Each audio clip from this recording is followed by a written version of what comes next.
Мерките за рурален развој во шумарството не се достапни за жителите од ридско-планинските подрачја. Пари има, но луѓето од ридско-планинските подрачја не можат до нив да стигнат. Ова како проблем е предочено во заклучоците од работниот дел од Малешевскиот Форест Фест, кои деновиве се најдоа и пред надлежните во ресорното министерство. Во моментов ситуацијата е парадоксална, бидејќи пари има, но не можат да се искористат од разни причини.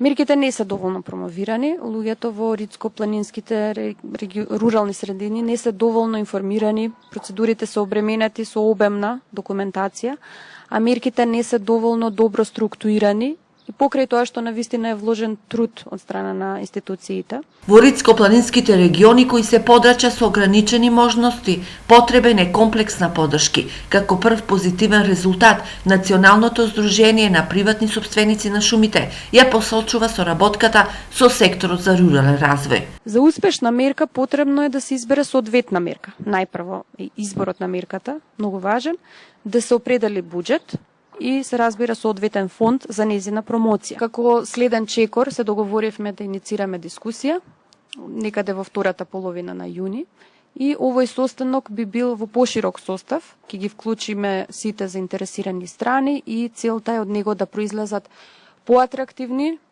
реални и се разбира успешни мерки за рурален развој.